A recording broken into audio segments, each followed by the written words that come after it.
Well, it's officially fall, and I don't know about your garden, but there are parts of my garden that are looking awfully crispy and pretty bad.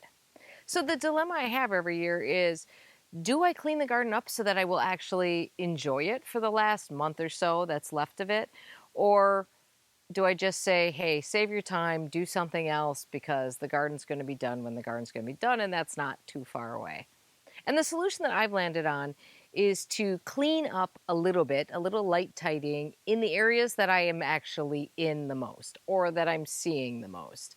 And then letting the rest of it do what it's going to do because, the die has been cast and we know where we're going with this.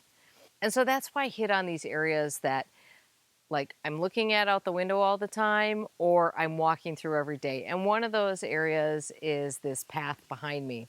So my plan for today is to do a really light neatening up of these gardens over here, just kind of focused around this path area. I'm going to add in a little something new to the path to kind of elevate it a little bit, so stay tuned to the end for that part. And I'm just going to make this little path, this one little bit of garden that I see all the time, a little bit nicer, and I'm going to make the most of this because this is where I'm going to be. Okay, so the area we're going to be working in is this spot here with this path where I walk over to the vegetable garden, which is still producing extremely well right now. So every day I'm taking a walk down here. And what we have are two different gardens on either side because this is primarily the shade garden over here. And you can see, let's just take a look at the good, the bad, and the ugly here. You can see that, there's a lot of crispy things here. The edge is looking a little rough, I would say. There's certainly some weeds in here. On the good side, we have some astrantia reblooming here. The bees seem to be loving that right now. There's clearly some hosta sticks. This is a rare type of hosta. You can only find this in deer country. The sure sign that a deer has walked through here is because none of them have any tops left. So you got to figure out what you're going to do with that. Can't put the leaves back on there. And then on this side, this is, kind of the sunny border because, believe it or not, even though they're right next to each other, there's a large maple tree that affects this area. And so that's how you end up with this sunny border over here. And this is the hot border. And I see a lot of plants sort of tipping over, probably very dry, I would guess, is part of the problem here. So I think we can make this look a little nicer too. Without any, like I said, we're not talking major overhaul here. We're talking about just a gentle neatening up so that it looks nice as we walk through here down this path. And then as we come down the path, you'll see we have a very crispy hosta right here.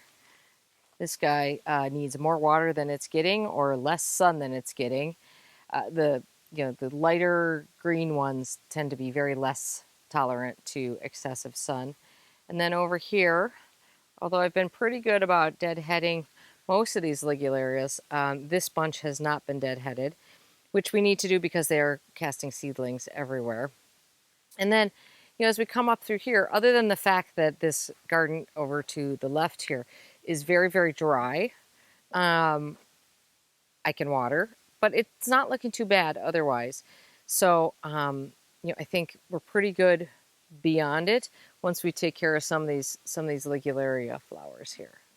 So this is the area we're going to be working in. I'm going to not veer too far from either side of the path, and I'm just going to focus on making this area look a little neater, a little nicer. So let's get to work.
It always amazes me how even a quick cleanup can create that much debris.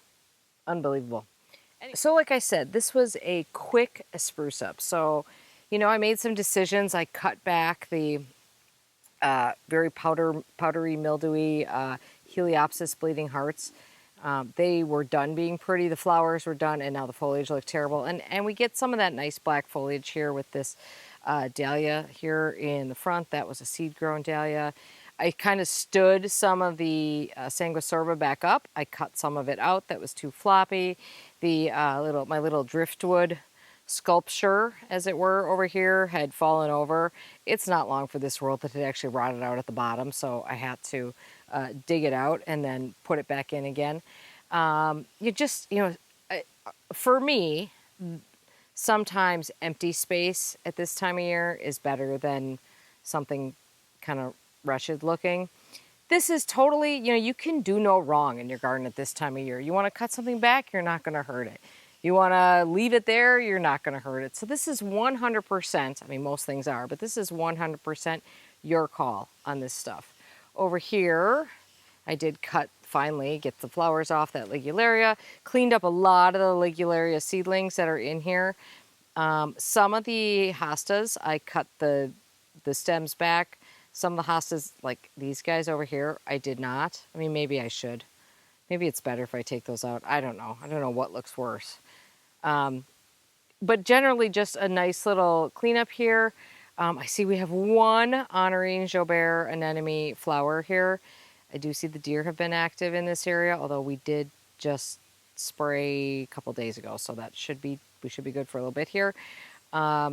And everything was real easy to pull out because the ground is super dry over here and sandy. I did pull out some of the sweet woodruff. I just pull sweet woodruff. I mean, you can still see there's plenty of it in here. I just pull it out as I feel like it, honestly. And then I cut back some of the foliage that was just looking tattery. So, like I said, this was minor. Oh, and then I did clean up the edge a little bit here. That always makes a huge difference. Just use my little hand edge trimmer there and clean that up. And I refilled the water bowl. I do this probably once a week or so, maybe once every 2 weeks. So the way I do that is I try to dump it out evenly. I'm trying to keep it level here, right? So I try to sort of dump it out evenly, fill it up most of the way so that I can level it if I need to, which I mostly do just by like stomping on it. Fill it up the rest of the way, then I put in my barley extract and my pond dye, and we are good to go unless I need to add BT to manage mosquito larvae, and it looks so much nicer now that it's all nice and clean and fresh in there. And now I just have to do a little bit of path cleanup here, get the leaves off there, and then we're going to bring in a little something new to freshen this area up just a little bit.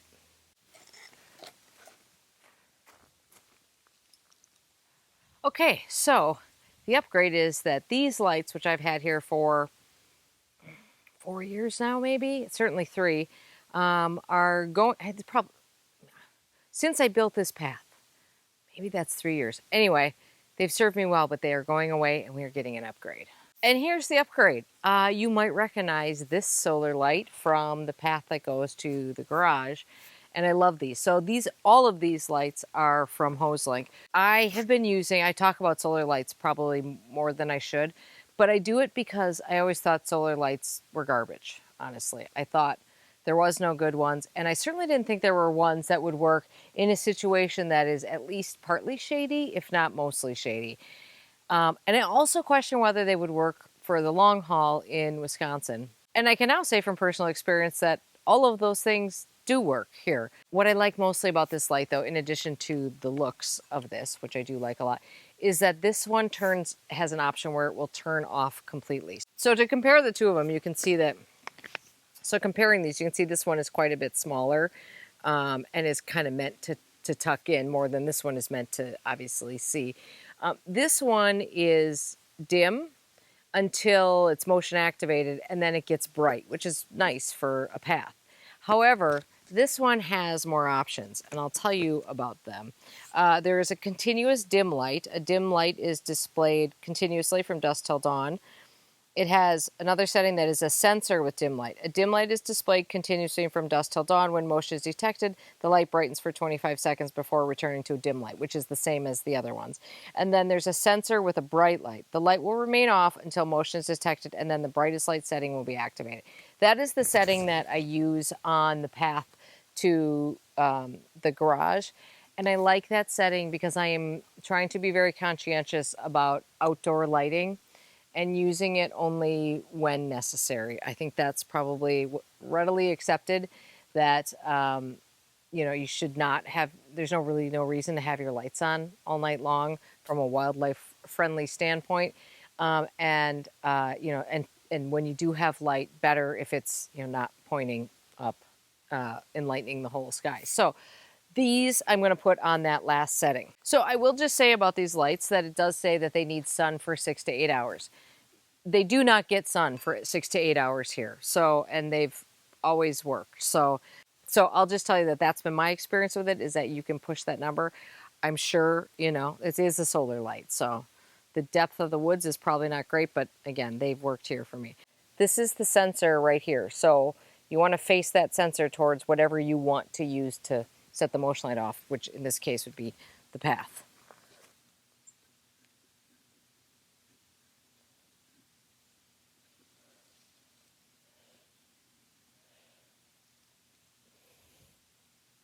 The one thing I will say about these is that since they're much more prominent in the landscape, you better make sure they are plumb, because boy, does it look not good when you don't have them standing straight up. I'll meet you back here at dusk. All right, let's give it a shot.